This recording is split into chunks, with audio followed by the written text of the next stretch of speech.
I'm not going to do any more appearances. I'm not going to do any Make-A-Wishes. I'm not going to do anything like that. I'm going to be a bad guy.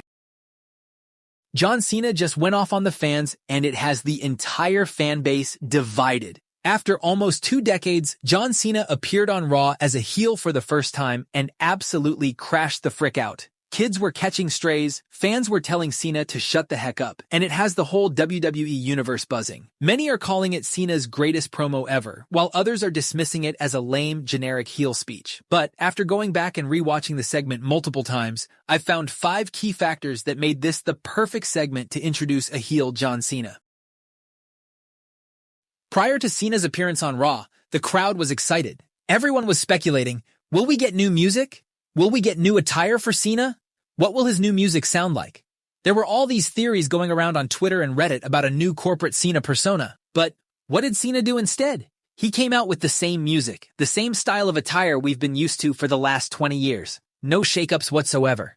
The reason why this is brilliant is because this makes Cena absolutely uncool. It gives fans no reason to cheer this guy at all. This makes every Cena hater feel justified in hating this boring, bland wrestler. But another reason this is super effective is because of the effect it had on Cena's fanbase, especially the kids. This isn't like Roman Reigns going from the big dog to the tribal chief with a cool new music and look. This isn't Hogan going from red and yellow to all black with the NWO. This is the same John Cena that they grew up watching as kids and teenagers. This is their old hero. It's the same person. It's the dude they've known for years. The same hustle, loyalty, respect guy. And that's what makes it cut deeper. If we had Cena come out to basic thugonomics or bad man with a new attire, he'd become the cool heel like CM Punk was in 2012 or like Edge was in the mid-2000s. Instead, we got the same bland vanilla Cena, and fans were immediately disappointed. There were no animated gestures from Cena. He just walked to the ring, stared at the crowd, and let them boo the hell out of him for what seemed like an eternity. This set the stage for the beginning of the second act that made this segment a perfect introduction for a heel Cena. Cena got in the ring, took the mic, and just stood there for a solid 2 minutes as the crowd let him know what they thought about him. I mean, just look at this shot. It's simply iconic. A broken man standing in the middle of the ring while fans demand answers. There are chants of, "Let's go Cena, Cena sucks, you sold out." The crowd is booing, kids are booing, and Cena just stands there. 2 minutes in, Cena teases dropping the mic and leaving as the boos get even louder. And then Cena utters his first words as a heel, which is basically a carbon copy of the tweet he sent out earlier in the day. Cena then goes on to explain how the fans have been abusive to him, how they've used him for the last 20 years. Cena brings up how the fans hated him since he arrived in the WWE, how he changed his persona and worked hard to get the approval of the fans. But it was never enough. No matter how much he sacrificed, no matter how much he gave to the fans, no matter how many people he put over, it was never enough. And while you can pass it off as another generic heel blaming the fans promo, but this time, can you actually argue with it? Can you disagree with anything Cena said? Now, of course, could there have been a cooler spin to this? Sure. We could have had Cena go full villain arc and just say he was going to take what's rightfully his, that he was going to cement himself on the Mount Rushmore of wrestling by winning the 17th world title. He could have channeled the Doctor of Thugonomics. He could have dissed the fans instead of whining about them, and we know Cena is capable of that. But he did none of that, and that's what made this lame promo, as some fans are calling it, so perfect. Instead of just flipping his character into some new dark, evil, cool heel, we get to see Cena's slow descent into madness. We get to see this paragon of hustle, loyalty, and respect bit by bit shed his principles and turn into a monster. We get to see him embrace the hate as Kane wanted him to do 10 years ago. Because currently, we're still seeing the human side of Cena, the same Cena we've known for 20 years, the same never-give-up guy. As he put it himself, while doing his best Roman Reigns 2016 impression, Cena said he's not a babyface, he's not a heel, he's just a human being, which perfectly set up the third act of this promo. Cena then went on to first shut down the Cena Sucks camp by calling them awful people, before moving into the core of the promo that really sealed the deal.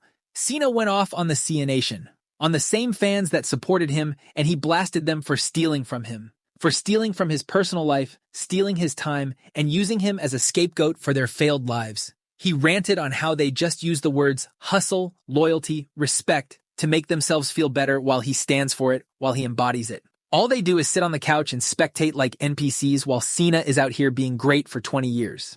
Cena continues to flame the fans for a solid 5 minutes, and nobody is safe, including this little kid who's probably gonna need therapy after that. Cena is going off against his haters, his supporters, and turning himself into someone nobody likes. The whole goal of this segment was to strip away all the qualities of Cena that made the fans love him and amplify the traits that made his critics hate him. It was to turn the few people who still loved him into haters. It was to turn John Cena into the most bland, morally superior prick, as Michael Cole called him, and to clearly position Cena as the villain in this story. No 50-50 crowds, no mixed reactions. We're turning Cena into the guy everyone hates, and not in a cool heel way, where fans love to hate him like they did with Edge or Randy Orton. We're turning John Cena into a person that everyone genuinely dislikes. We're making him into 2016 Roman Reigns to set up the foundation for the fourth act.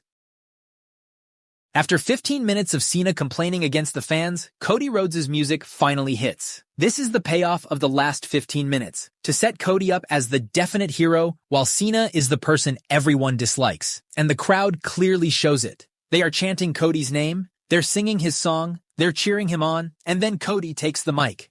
Cody says what every Cena fan has been thinking for the last 15 minutes, that while the fans have given him the worst, they have also given him the best. Cena tries to dismiss him by calling Cody a kid, but Cody is having none of that and tells him to bring the real John Cena at Mania before calling him a whiny B-word. Now, this is not the first time we've seen Cena get flamed on the mic by a rival. For decades, we've had the likes of CM Punk, The Rock, Roman Reigns, Edge, Randy Orton, Kevin Owens, The Miz, and many others roast Cena on the mic. And Cena would always hit them with the fine speech, fine speech, fine speech, and then go on to destroy them on the mic. But this time, nothing. Fans were expecting to see Cena and Cody go toe-to-toe on the mic. They were begging for it. Was Cena going to take shots at Dusty? Was Cena going to mock Cody for AEW? Was he going to ridicule him for being stuck in mid-card for a decade? Was he going to call him a bootleg Cena? But no, Cena just stood there as Cody humiliated him and the fans cheered him on. No comebacks, no retorts. While this might look like a blunder from Triple H, but this was a genius masterstroke that ties into the fifth and final act. The one which might very well make the build for WrestleMania 41 bigger than last year for WrestleMania 40. I think we can all agree that the road to WrestleMania 40 was one of the best WrestleMania builds of all time.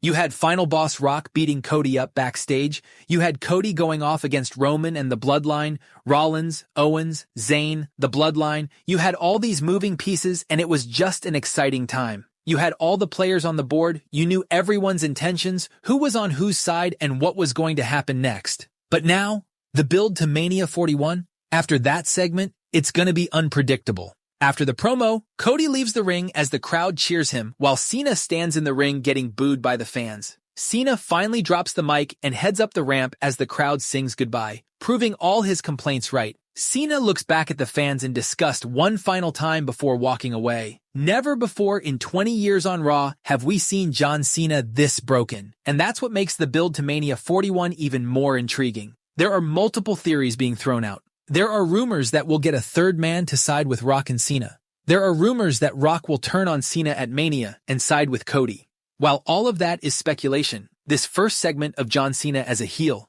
where we saw this man, the same man we've known for 20 years, go off against the fans, voice his frustrations, and stand there defeated. It was like seeing an old friend you've known for years, but still don't know completely. And that's what made this segment perfect, in my opinion. But let me know what you thought about John Cena's first promo as a heel. Was it a hit or a flop? Don't forget to subscribe, and I'll see you in the next one.